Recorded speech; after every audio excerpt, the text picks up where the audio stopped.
இறை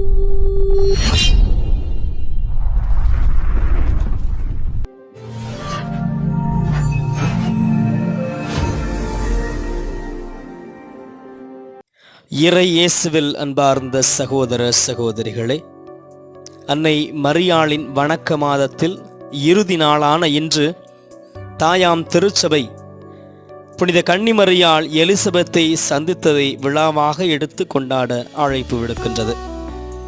மரியாள் எலிசபெத்தை சந்தித்த இந்த விழா 13ஆம் நூற்றாண்டில் வாழ்ந்த பொனவெந்தர் என்பவரால் தொடங்கப்பட்டது.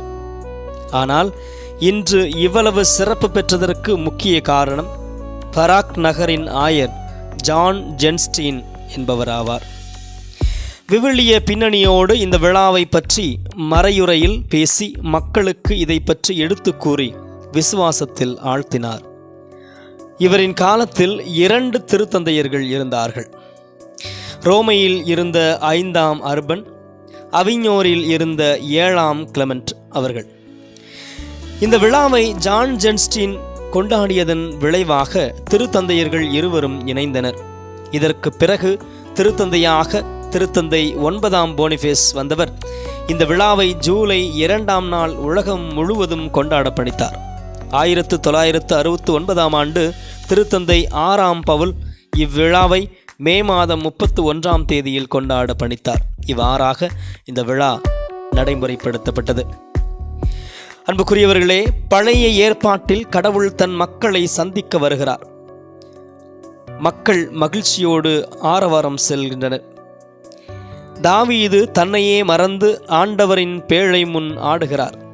அதே போல மரியாள் இயேசுவை தாங்கிய புதிய பேழையாக திகழ்கிறார். வானதூதர் கப்ரியேல் மரியாளுக்கு தோன்றி மங்கள வார்த்தை சொன்னபோது எலிசபெத் கருவுற்றிருக்கிறார் என்ற செய்தியையும் சொல்லிவிட்டு செல்கிறார். எனவே மரியாள் தனது சொந்த ஊரான நாசரேத்திலிருந்து எலிசபெத்து இருக்கக்கூடிய ஐன்கரீம் என்ற மலைநாட்டிற்கு செல்கிறார். மரியாள் எலிசபெத்தை சென்று பார்க்க வேண்டும், அவருக்கு உதவ வேண்டும் என்று யாரும் சொல்லவில்லை. ஆனாலும் மரியாள் விரைந்து சென்று எலிசபெத்துக்கு உதவுகிறார்.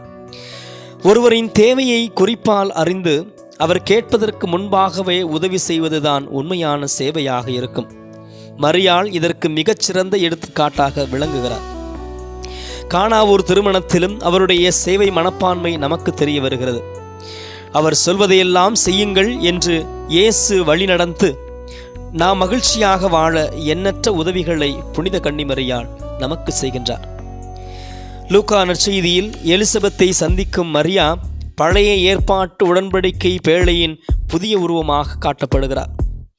பழைய ஏற்பாட்டில் தன்னை நோக்கி இறைவனின் உடன்படிக்கை பேழை கொண்டு வரப்பட்ட போது தாவீது அரசர் மிகுந்த மகிழ்ச்சி அடைந்ததை போல அன்னை மரியாள் எலிசபெத்தை தேடி சென்று வாழ்த்து கூறிய போது எலிசபெத்தின் வயிற்றிலிருந்த குழந்தை மகிழ்ச்சியால் துள்ளியது.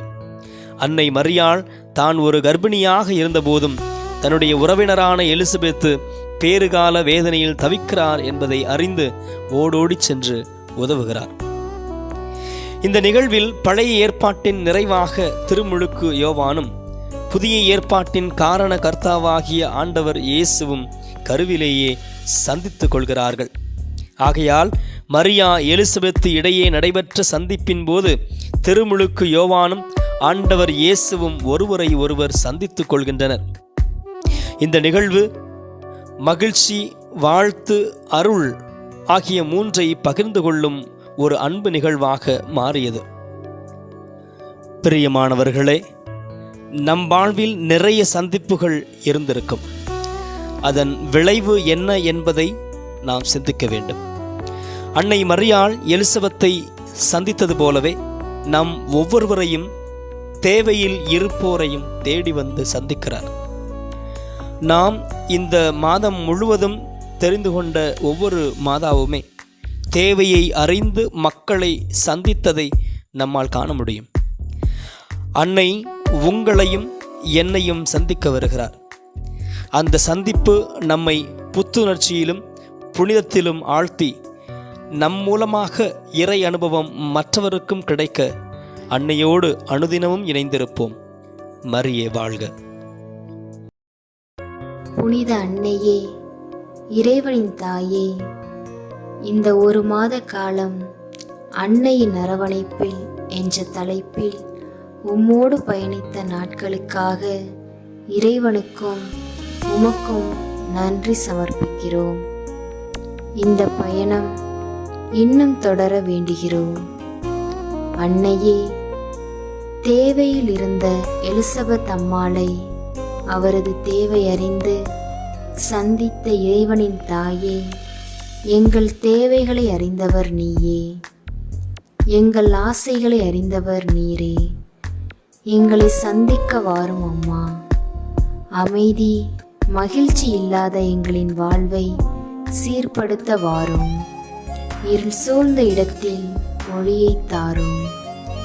எங்கள் துன்பம் துயரம் நிறைந்த வாழ்வை உமது பரிந்து பேசும் ஆசிரால் மகிழ்ச்சி நிறைந்த வாழ்வாக அமைந்திட உம் மகனிடம் பரிந்து பேசி பெற்றுத்தாரும் அம்மா.